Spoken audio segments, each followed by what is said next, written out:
Hello, everyone. This is another episode of Let's Talk Sports with Tim McCain. I'm here with Ryan McManus, the quarterback coach from Winston Salem State. Thank you very much, Coach, for being a part of this interview. Absolutely. How you Appreciate doing you having today? me. Doing well. It's a good sunny spring day. Can't beat it. Yes, sir. Yes, sir. So my first question to you is, when did your love for the game of football begin? So I've grown up around college football in particular all my life. My dad is a longtime college coach. I was born here in Winston when he was coaching at Wake Forest. I've grown up on the sidelines. There's a picture of me when I was probably like 5 with a pair of headsets on, sitting on the sidelines. And so I've just always been around it. It's what I've known. And so as I've gotten older, being able to play, and now turning it into a career, it's kind of put into me at a very, very young age. Yeah. So what made you decide to play the quarterback position? So when we were playing like backyard football growing up and everything, it's like, some of my friends want to be the receivers and so I was like, fine, I'll be the quarterback. And then as we got going, like I was a baseball player and it's like had a decent arm and just I'll stick with the quarterback position. They're kind of the guy that runs the show, but also my dad was a college quarterback. My uncle was a college quarterback and played in the CFL for a long time. Wow. So it's kind of like, hey, if I'm the next guy in line, quarterback's my natural position. So you have a family history of quarterbacking in your... Yeah. So there's a big football family, a lot of quarterbacks. Incredible. Yeah. So what made you decide to walk on to Wake Forest University? So throughout the recruiting process, going into my senior year, I wasn't, heavily recruited. People were showing interest, came to some camps and stuff. I was looking at App State and Elon, ECU, where my dad was coaching at the time in Greenville. They had offered me obviously growing up here at Wake in Winston and being at Wake for 9 years, I was familiar with the area. My older sister at the time was at Wake Forest, so there was a familiarity there. And then, recruiting is a crazy world. So you think you're going to get offered, you think you're going to go here, there, whatever. But Wake was the only school that was consistent with me kind of the whole time. It's like, hey, we got a walk-on spot for you. We can help you get you admitted into school and everything. And so when it all kind of developed, they were the only people that gave me an opportunity. So that was an easy choice there. And obviously coming back to Winston, having familiar faces, being just familiar with the area and ACC football and Winston-Salem and Wake Forest, it was an easy decision to make. I got you. And you were part of the Wake Forest team that won the ACC championship back in 2006. What was that experience like, hosting that trophy, winning that? Yeah, so that year, that was my redshirt freshman year, and so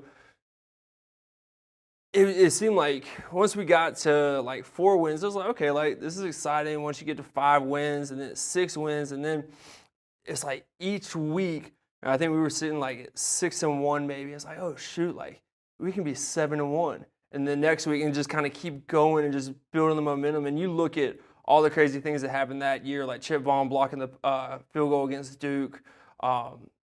So many turnovers went our way, and we just played good fundamental football. And that is truly we caught a lot of breaks, but that's when a team, that was a tight-knit team that we just had each other's backs, that we knew if we get to the fourth quarter with a chance to win, we were probably going to pull it out, whether it was by 3 or by 10 or however many points, it didn't matter. We just wanted to win. And so that was a really fun experience to be able to be part of that. I was able to play a little bit on special teams that year, so to actually feel like I contributed some just made it even sweeter. But everybody says, oh, well, we're going to go here or there or whatever. We're going to win a championship. And for us to actually go and do it was pretty special. Incredible. So what was it like for you transitioning from being a player who won an ACC championship to being a coach? That was probably easy because I tried to chase the dream a little bit, play a little arena ball and stuff, and then when the phone calls stopped coming in for me to play, it was easy. Hey, let's move on to coaching. But even as I was playing, I kind of looked at it from a coach's standpoint, trying to evaluate film, watching meetings and stuff, because I was lower down on the depth chart, so I didn't get a lot of reps in practice. So I had to be sharp mentally anytime I was able to get out there and get in the mix.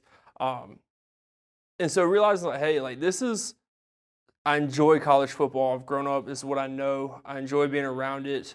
I saw the success that my dad had in the profession, but but also how much he was able to pour into some young men's lives and how much later on in their life that meant to them. They came back and appreciated all he'd done. And I thought that was a really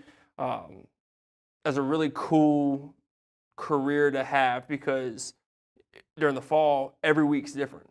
You're not going in, this is not the same 9 to 5 every day, and you have the seasons of the season, then the recruiting, then spring ball, and so it kind of keeps you on your toes, keeps you fresh, because it's not just the same mundane thing day in and day out, which I enjoy as well, and also being kind of on the school calendar where school starts and then kind of have your little vacation time in the summer and stuff.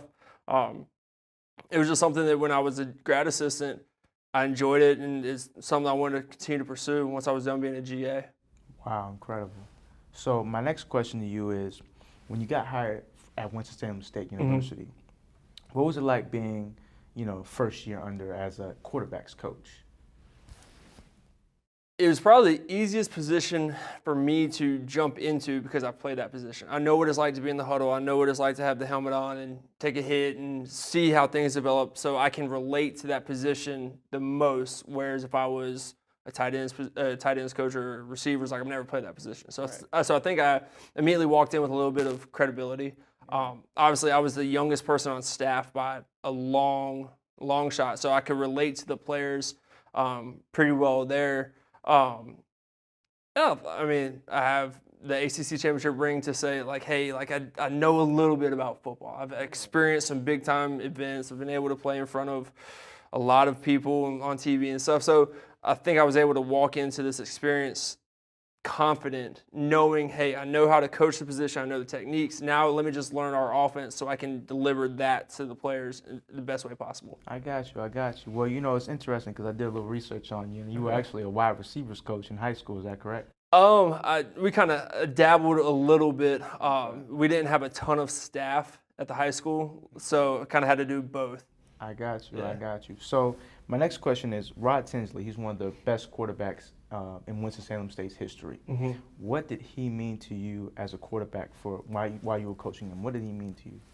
So Rod was my first guy. Everybody coaches and multiple players, but there are some guys that they're just your guy. They're the starter. You're going to hang your hat on them to win you football games and make the right decision. So that was Rod for me. He was my first starting quarterback. And so we have a really good relationship. It was good, professionally on the field, player coach. But then I've been able to get to know him off the field, get to know his family a little bit, and really build up that relationship, friendship. So I'm sure he probably didn't appreciate how hard I pushed him at times, because I saw how good he could be. And so Rod's got a little smooth criminal character to him. And so sometimes we had to light a fire underneath him a little bit. And there was a little pushback, which is understandable. But I think when it's all said and done, he appreciates how I coached him. I think he appreciates the time we spent together. And we won championships together, which is pretty cool. I mean, you know what? It's better for a coach to be on somebody. That shows that they care. Whereas if a coach just letting you do anything, he might not necessarily care about you the same way. So I think for anybody out there listening, when a coach is on you, he might care about you. Yeah, be worried when they're not. Be worried when they're not coaching anymore. Then they think you can't get it done. Exactly. So my last question to you is, what would you tell a young person who wanted to be a quarterback? So the quarterback position, and it goes for the quarterback coach as well.